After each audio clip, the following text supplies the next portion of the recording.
Major funding for KPBS Evening Edition has been made possible in part by Anderson Plumbing, Heating and Air, proud to support the mission of KPBS and privileged to serve San Diego clients. Anderson Plumbing, Heating and Air, helping homeowners maintain drain, heating, and cooling systems since 1978. And by the Conrad Prebys Foundation, Darlene Marco Shiley, and by the following.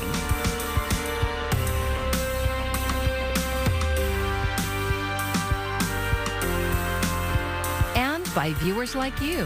Thank you.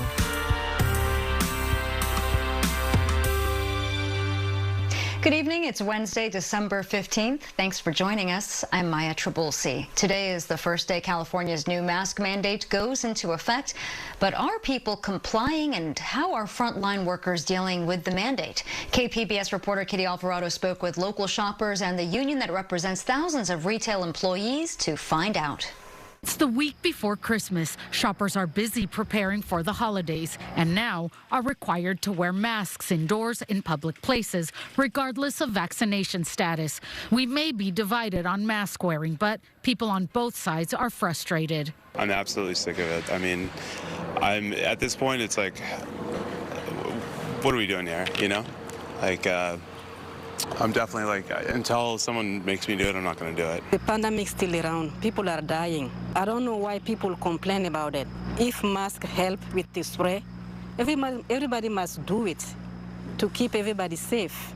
Our members are just as frustrated with COVID and the pandemic as everybody else. They have no choice. They can't work from home. Grocery and retail employees are often put in awkward situations, having to enforce mandates. This is a problem, says Todd Walters, the president of the local United Food and Commercial Workers Union that includes 10,000 grocery, drugstore, and retail workers in San Diego County. With this new mask mandate, they're stuck in the middle between people that are probably frustrated and angry who don't want to wear a mask, yet our workers are the ones on the front lines that are having to see those folks when they're angry, and it's not their fault. He says retail workers are already being hit hard by this COVID wave. Just in the last 2 months, about 4 members have died from the virus. Case numbers are up by a third, and they're bringing it home to their families. So it's very real to them, and I just think the public needs to understand that it's not their fault. Please don't take it out on them. If you're asked to wear the mask, just put it on. OSHA, the agency that regulates workplace safety, will soon decide whether to impose fines on businesses that do not enforce the rule on employees. Kitty Alvarado, KPBS News. The Omicron COVID variant is still spreading, now identified in at least 36 states and over 75 countries. The European Union's top official says Omicron is expected to be the dominant variant there by early next year. Meanwhile, it appears the current COVID vaccines are not as effective against the new variant as they are with Delta. Dr. Anthony Fauci says the Pfizer regimen is about 75% effective, and that is including the booster shot. He is urging everyone to get that third dose and not to wait for a version that addresses Omicron. At this point, there is no need for a variant-specific booster. And so the message remains clear. If you are unvaccinated, get vaccinated, and particularly in the arena of Omicron, if you are fully vaccinated, get your booster shot. Meanwhile, the White House is celebrating an increase in vaccinations. 14 million people got boosters during the first 2 weeks of December. That is the highest 2-week total seen so far. Overall vaccination rates also increased by 40% over the last 2 weeks of November. San Diego County drying out today from a storm that broke or tied records across the region. KPBS reporter John Carroll says yesterday's storm was impressive, not for how much rain fell, but for how fast.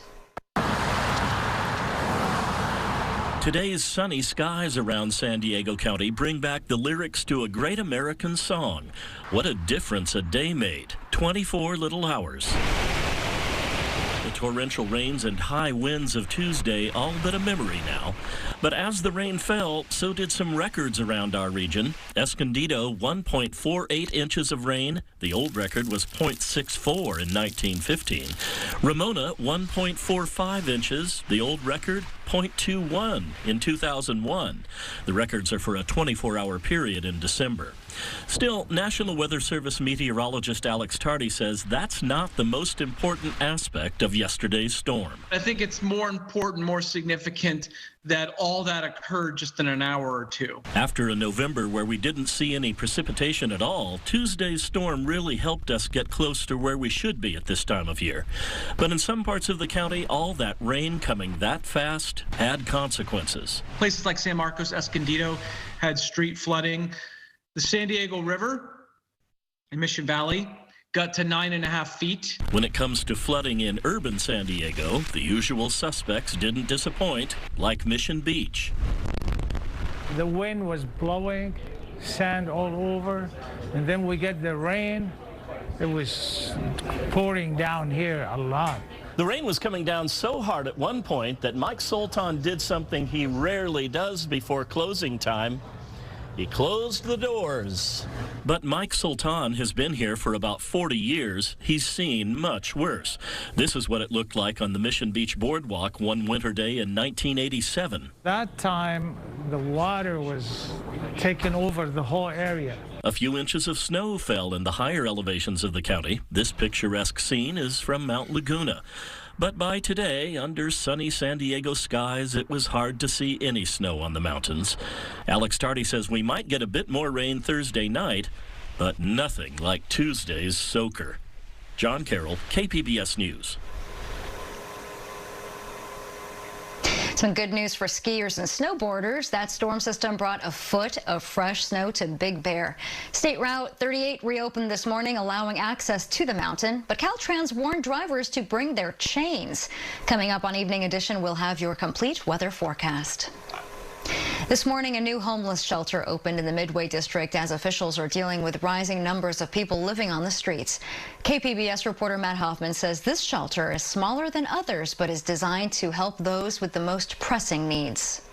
Just think, there's some folks out there right now that have no idea that their lives are going to change in this facility. This former department store off Sports Arena Boulevard is the city's newest homeless shelter. It has 44 beds and is designed to help those with substance abuse or mental health conditions. We're launching a new category, a new program and effort that's designed to meet a need that is not presently being met. County Supervisor Nathan Fletcher partnered with San Diego Mayor Todd Gloria to make this specialized shelter a reality. The conditions on our streets are unacceptable. No one here is happy with the conditions. And that's why in the middle of a pandemic, we're sitting here and finding creative solutions to make sure that we get more people off the streets. Homelessness is certainly becoming more visible in the Midway District area, and places like this, just blocks away from the shelter, are where those specialized outreach teams will come to bring people to try and get them some housing. Now, with only 44 beds, officials know they still have a long way to go. These 44 beds, I want San Diegans to know, is just the beginning. The city is paying for building and operating costs while the county is handling outreach and treatment efforts. Family Health Centers has been contracted to provide CHART, or community harm reduction teams. And there are clinicians, substance use counselors, and peer support specialists that will be working with these individuals through time. Piedad Garcia is deputy director for the county's behavioral health services. She says this shelter will operate under a harm reduction model. If you are under the influence, you are not rejected for treatment, you are not rejected for shelter or bridge housing. Day-to-day shelter operations will be run by the nonprofit Alpha Project, which also oversees other shelters near downtown. It's always just a revolving door. And they just, I see a lot of people, I've been about 12 years I've been doing this. And I've seen a lot of the same people. Carlos Juarez with the Alpha Project says he's hopeful that people will take advantage of the extra services here. So I just hope this place does good. You know, I can see it doing a lot of good, you know, single beds, so they're not fighting with their bunkies, or there's nothing going on like that, you know, and space-wise. So hopefully it'll be a turnaround. They'll come in, get their help they need, and get housing. While there is multi-year funding, the shelter is considered temporary as the property is part of the Midway redevelopment plan. Matt Hoffman, KPBS News. With many people traveling or gathering with friends and family over the holidays, the San Diego Unified School District is taking extra precautions when students return from winter break. The district is giving each student 2 COVID-19 rapid tests to self-test at home before returning to campus in January. They will be distributed to all 98,000 students this week. Students must take the first test on New Year's Eve, 3 days before their return to school. The second should be taken the morning of January 3rd before arriving on campus.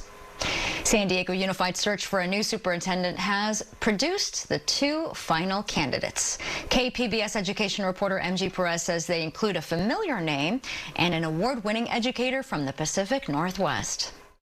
Hard as it is to believe, this is my 10th year serving as your superintendent here in Highline. In September, Dr. Susan Enfield had already started her goodbye as leader of Highline Public Schools in the Seattle area. I've made the decision that it is time for me to move on and for Highline to have a new leader. This recorded message to parents and students in the Pacific Northwest came after Dr. Enfield's personal decision to leave and shortly before she applied for the job of San Diego Unified Superintendent.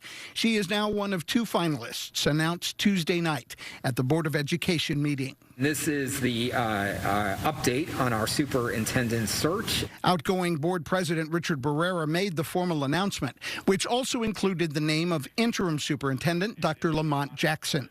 He has held that position since late spring, when Cindy Martin resigned to accept a position as U.S. Deputy Secretary of Education. Dr. Jackson has been an employee of the district for more than 30 years as a teacher, coach, principal, human resources officer, and area superintendent. He also was a San Diego Unified student from elementary school through his high school graduation. That's why he is committed to continue the fight against COVID-19 and enforcing the vaccination mandate. It's going to be incredibly important for us to focus on this as we get into January and remind everyone that all staff and students 16 and up need to be vaccinated to be on campus learning. Dr. Enfield has also been a teacher and once served as interim superintendent for Seattle Public Schools. She's been named National Superintendent of the Year, as well as receiving that honor in Washington State. Her current district only has 17,000 students, compared to more than 120,000 students in San Diego Unified. The public will get a chance to ask her directly about that and how she would handle a much larger district.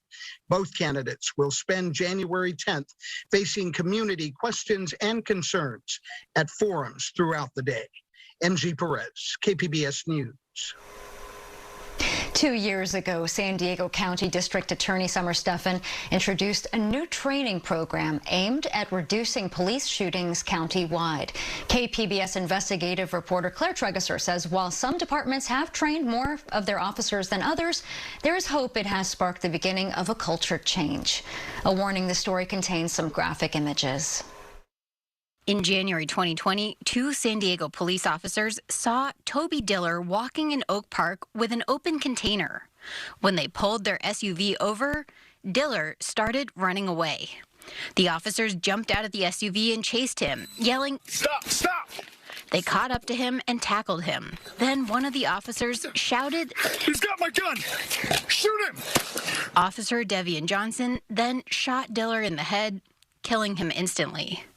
Johnson's approach and steps leading up to the shooting almost certainly would go against the teachings in a county-wide de-escalation training program that had started the year before. So slow down, assess the situation, identify, are there weapons involved? What are the capabilities? What is the motivation?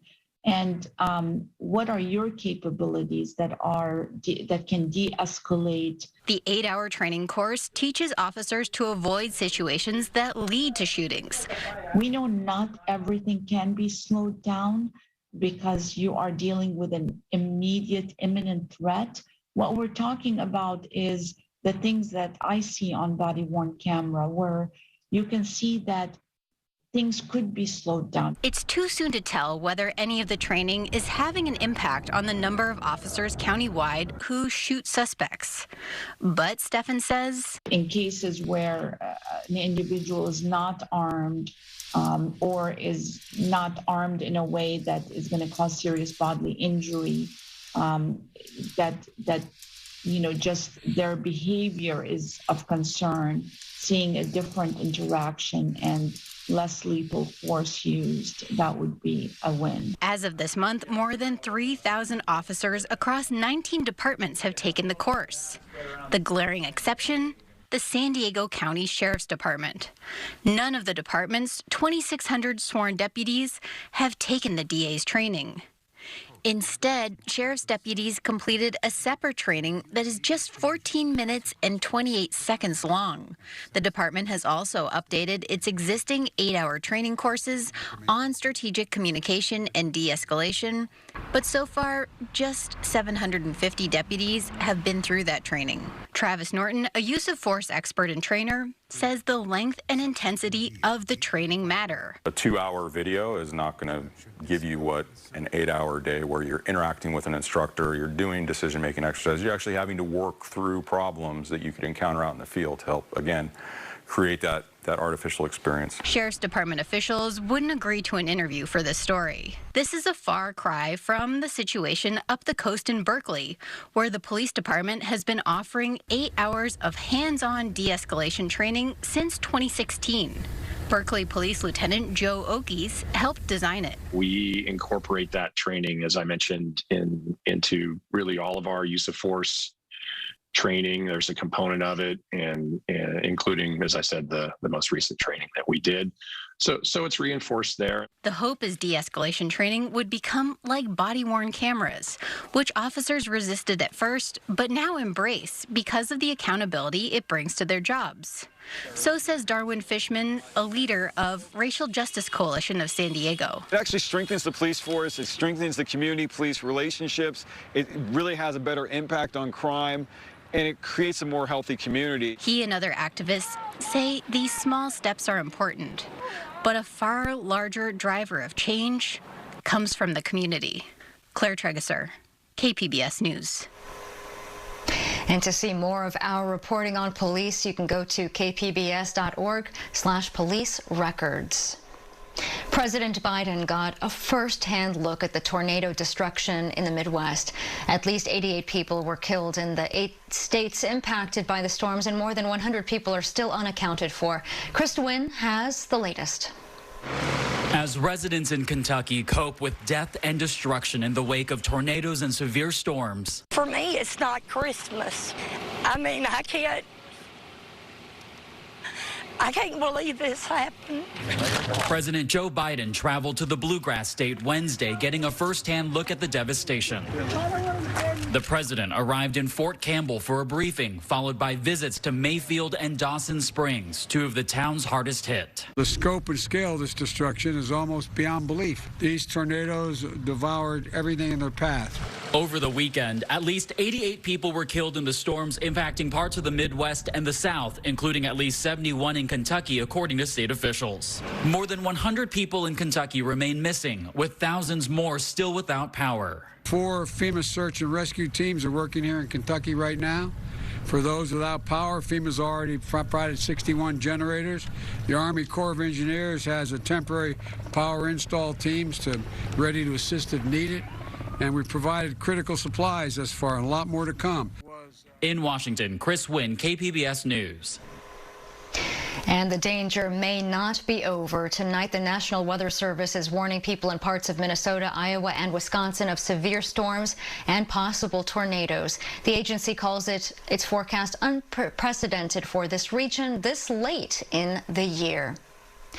The ocean, especially the deepest part, is one of the last remaining mysteries on Earth. Now, rare deep-sea fish have recently washed ashore along our coast. They're giving Scripps researchers a better understanding. An anglerfish came ashore in November, although the tides washed it back out to sea. But then a lancetfish that was found earlier this month, is now part of the Scripps collection and will become the newest part of a decade-long study to look at what's in its stomach. Lancetfish have been able to kind of fill in these gaps in our understanding of the open ocean food web, because they're eating things that maybe are too fast for us to catch, or things that we just don't encounter that often. Scripps has 17 lancetfish that washed up on San Diego beaches in its collection, and around 80 more that were caught by fishermen. The oldest dates back to 1947. By studying each, they can compare stomach contents, the metals in tissue, parasites, and more to find out how the ocean has changed over time.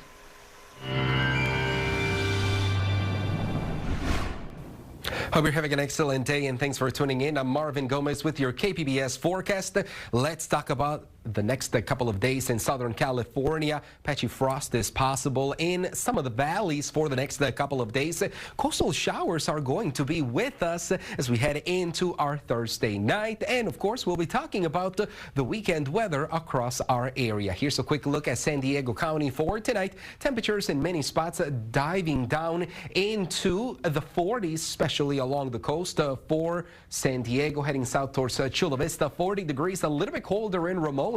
29 in Borrego Springs, you're cooling down to 36 degrees. As we head into our Thursday, we're going to be tracking the rain that's slowly going to continue to make its way to the south. Parts of the LA Basin start to receive some of those showers in the day. And obviously San Diego, well, it is going to be mainly during the later part of the day that we're going to start noticing that increase in clouds for the afternoon and into the evening hours and overnight. There it is, some of those greens indicating that threat for some of those showers across our area. But during the day, there will be some peaks of sunshine here and there. Borrego Springs, 63 degrees for your afternoon. Getting along towards the coast, we're also going to see some 60s and potentially some upper 50s for places like Oceanside. Here's a quick look at your forecast along the coast. Notice the weekend, it is looking fantastic with plenty of sunshine both for Saturday and into Sunday. Temperatures are going to be in the mid to low 60s, and that is going to be the case in inland areas as well. Looking absolutely gorgeous for most of our weekend, and the nicer weather starts coming our way into Friday with temperatures a little bit warmer compared to what we're anticipating for this Thursday. Now, across the higher terrain, we're going to be tracking some 30s heading into our Friday, but there will be plenty of sunshine, a little bit breezy during the morning hours for our Saturday. And across the deserts, well, we are going to stay nice and quiet with temperatures near the mid 60s. For KPBS News, I'm Marvin Gomez. The federal program that gives $300 per child on the 15th of every month is expiring. The last checks for the expanded child tax credit go out today unless Congress revives the program for next year. As part of the COVID relief bill that was passed last spring, the payments covered about 60 million children. Extending the benefit to families is part of President Joe Biden's $2 trillion social and environmental spending package known as the Build Back Better Act. Studies have shown families have spent the money on food, school supplies, and child care. If you are traveling for the holidays, you can expect a lot of company. AAA is expecting more than 109 million Americans to travel, which is up almost 34% from last year.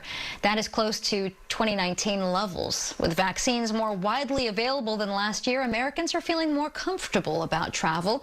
More than 6 million people will travel by air, and AAA says airlines will see a whopping 184% increase from last year.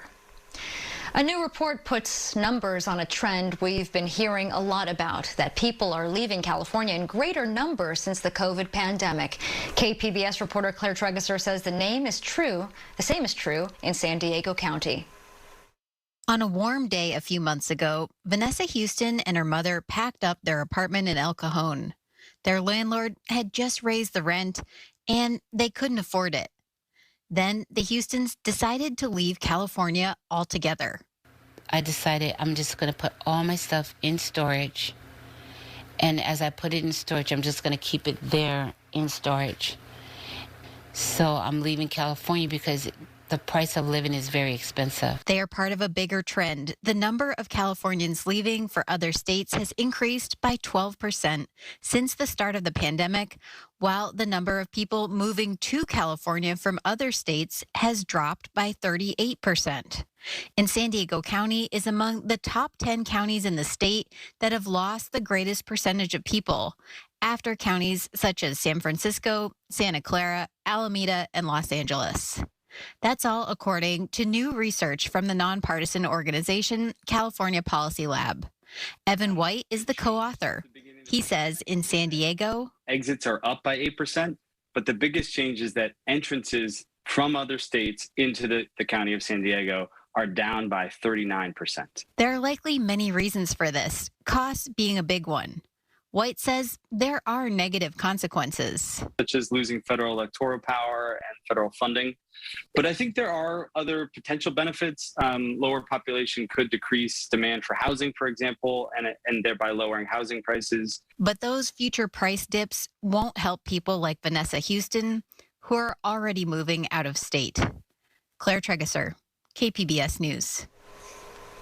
And KPBS reporter Christina Kim contributed to this report. I'm Judy Woodruff. Tonight on the NewsHour, why the Federal Reserve is signaling it will soon raise interest rates. Coming up at 7 after Evening Edition on KPBS.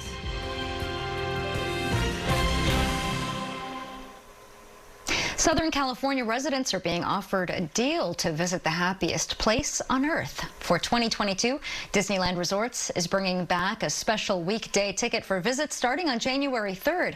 The tickets cost $67 per day when you buy a 3-day pass. There are blackout days with the tickets including weekends. Guests can choose to spend the day at either Disneyland Park or Disney California Adventure. And for those who want to enjoy the magic a little longer, hotel guests can save 25% on some rooms through April 7th. And you can find tonight's stories on our website, kpbs.org. Thank you for joining us. I'm Maya Trabulsi. I hope you have a great evening. Major funding for KPBS Evening Edition has been made possible in part by Anderson Plumbing, Heating and Air, proud to support the mission of KPBS and privileged to serve San Diego clients. Anderson Plumbing, Heating and Air, helping homeowners maintain drain, heating, and cooling systems since 1978. And by the Conrad Prebys Foundation, Darlene Marco Shiley, and by the following.